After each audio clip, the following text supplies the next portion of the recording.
Now I have to give you a caveat. This discussion does involve the use of psychedelics. DMT, or dimethyltryptamine, is an incredibly powerful psychedelic. About 5 years ago, I was in a state of extreme depression. I had been battling suicidal tendencies on and off for 16 years. Coincidentally, and a connection I did not draw until later, I was also an atheist for the exact same amount of time during the same duration. I could not draw that connection when I was an atheist. It would have broken me. My identity was atheist. That is who I was. I was an atheist. I was a rational, logical human being, and that is the character I painted for myself. I couldn't see past that. And I was so depressed, not knowing that I was creating this depression. In the search of that identity, I was making myself depressed. But I started searching for ways out of that depression without the use of pharmaceuticals, because I had been on antidepressants before in my life, and it was always catastrophic. The first time I was on them, I ended up in a psychiatric ward. I had tried to overdose on medication. The second time, I just felt dead. I didn't feel depressed, but I didn't feel joy or love or anything. I couldn't feel anything in that state. And for me, that was worse than death. That was worse than sadness. I would rather dwell in the sadness than be in this nothing state. And so I voluntarily went back to the depression. And then I heard of DMT. Well, actually, I heard of psilocybin mushrooms and how effective they were at helping people overcome depression. But I didn't know how to get my hands on mushrooms. And so as I continued to research, I also found DMT was also effective in helping people overcome depression. So I did my research. I watched that Joe Rogan documentary. I read some papers. I listened to other people's stories. I did about a year of research on DMT before I figured out how to acquire it. I did not go into it lightly. I took it very seriously because I knew that it could have very serious consequences when used improperly. Initially, when you take DMT, the hit is so hard that you kind of black out. You black out, and you go to this altered state. I don't even know how to describe what happened. First off, I went to the dark place, the black place, and it was like I was swirling around, but I didn't have my body. I wasn't a body, and that didn't scare me. I felt more natural in that state, kind of like floating ether through this oblivion, this dark oblivion that was like a bed of potential. Anytime I thought of something, I would see it. Not as it is in human form or in your regular walking state, but I could see it more clearly, I guess. See the energy that it's made of, not just what it manifests physically as. So I saw the light as I was swirling through that darkness, and it was beautiful. Doesn't even begin to describe what it was. It was the most extraordinary thing I'd ever beheld. This light, it was just a light, and I was kind of swirling or swimming towards it. And as I moved toward it, it felt good. It started to feel really good. And then I remember this feeling of twirling toward my right. Just twirling around, and as I twirled, I would go faster and faster, and I would get more excited and excited. And I knew that I was going to get to the point where I would go through that light, that tunnel. And then I got down to the very last moment, not moment, because there's no time in that space, but I guess I got to a place where I was ready to give up all my illusions to go through that tunnel. And you have to give up all your illusions. You have to give up every ounce of your physicality, of your identity. You have to let it all go. But there was one thing that I wasn't willing to let go of, and that was my husband. His face flashed before my eyes, and it was like the light was telling me, you have to let go of him. He's part of your identity. You have to let go if you want to come through. And I couldn't. I just kept resisting. I remember thinking, just give me a minute. I just need to get myself ready. I just need to say goodbye. I just need to let go. I need time. And then as soon as that started happening in my head, I felt my momentum shifting backward. It's like I was falling away from that tunnel.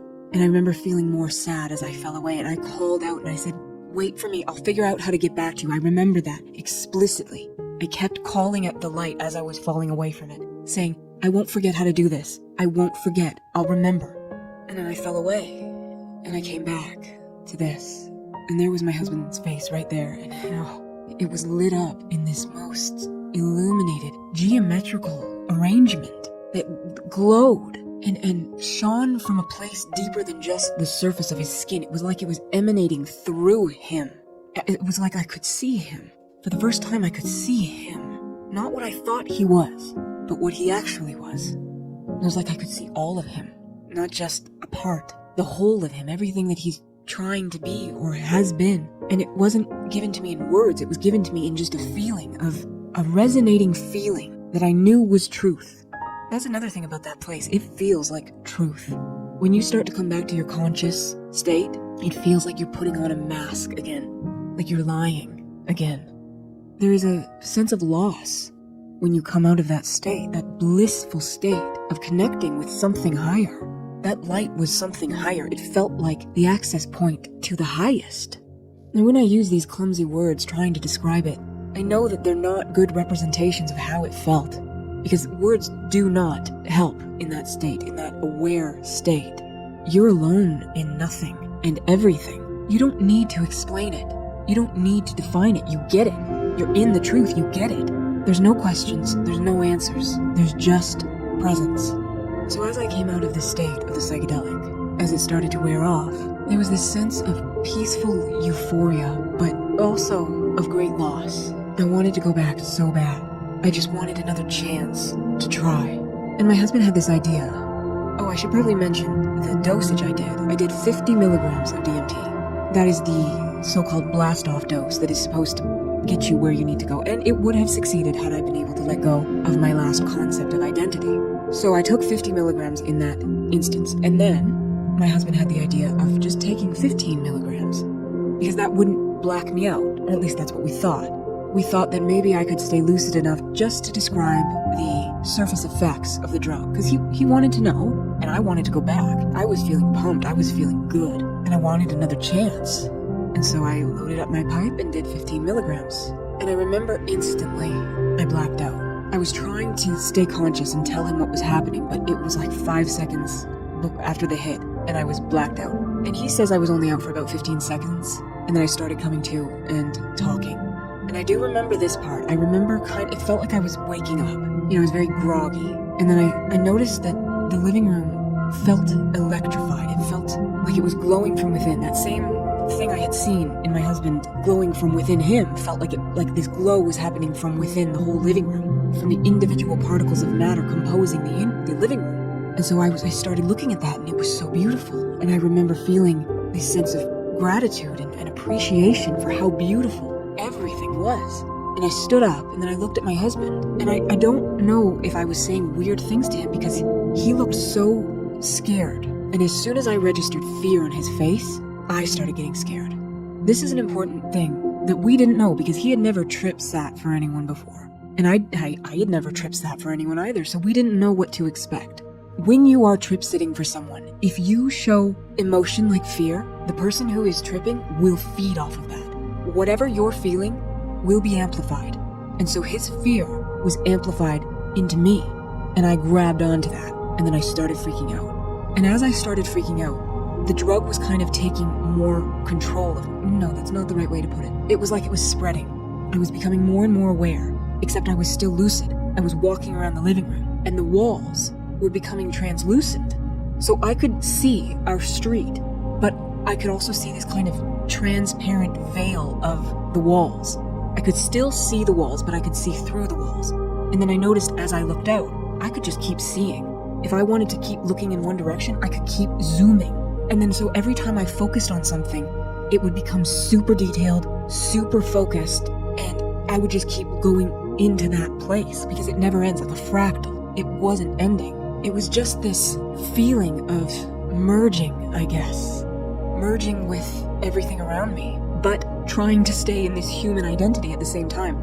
And now in hindsight, I know that's why I had the anxiety, because I wasn't trusting the experience. I was trying to stay rational and logical, but that is not what you should do on a drug like that. You just need to let go and let the trip happen and try and find peace in it. But I was not finding peace, so I'm spinning around the living room. And then all of a sudden, in the corner of my living room, opens up this portal, this spiraling portal made of clouds. And as I stared into it, I could hear like a choir of angels singing. I don't know how else to describe it. It felt and it sounded heavenly. And I wanted nothing more than to jump into that tunnel. But again, I was presented with the same conundrum.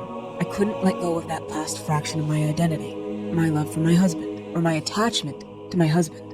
And when you get to that point, or when I got to that point, where I was again presented with the option of going through, but you have to let go, I refused again, and things got scarier, because my rational mind was trying to take over at that point. It's like it had found a way to hold on to me through my attachment to my husband, and then it just started throwing scary ideas in my mind. When your egoic mind takes hold and it's scared, and it tries to scare you out of going into that higher realm where it's no longer needed, it will, like a dying animal thrashing about, it will use anything it has. And so my mind was filling me with fearful thoughts about what could happen, about my brain being broken, about never coming back from this, about being put in a sanatorium for the rest of my life, about staring at a wall for the rest of my life. All of these things that terrified me to the core were coming up, and I felt helpless. At some point, my husband took the dogs out because I started running around the room in a frenzied panic. And I'm glad he and them left, because once they did, I started to be in my own energy again. I started to just find my center and find something resembling acceptance to what was happening. I remember at this point looking at my cat, and he had this aura around his face. It was this golden aura that just glowed brilliantly. And I was staring, I was like 2 inches from the poor thing's face, just staring at this magnificent glow. It was like I was oscillating between this state of pure panic and pure peace. And I couldn't find that middle ground. I should also note that I had not taken up meditation at this point yet, so I had no mechanism for stabilizing myself. So I believe that's what was happening to me. I was going from, like the pendulum, I was swinging back and forth because I couldn't neutralize the emotion. So I spent the next 10 or 15 minutes just staring into these portals that kept opening up in my living room, on my floor, on my walls, on my cat's forehead, and trying to enjoy it as best I could. And all the while I kept getting these flashes, like I was the only consciousness in the universe. And at first that scared me, because that meant I was alone. But then I felt something else, this warmth coming through me. I had never felt it before. Actually, no, that's not true. I had felt it as a child, but I'd forgotten it. And it was like this act of remembering this warm embrace from something more than me, trying to show me that I am more than I think I am, that I am not just this individual speck of consciousness. I am all of consciousness. I am everything. And that means that I am in control. I choose. I get to create this reality. And that was both comforting and terrifying, because it meant that if I was in control, I was responsible. And that felt heavy, yet liberating. I knew that I had a responsibility on my shoulders to strive upward.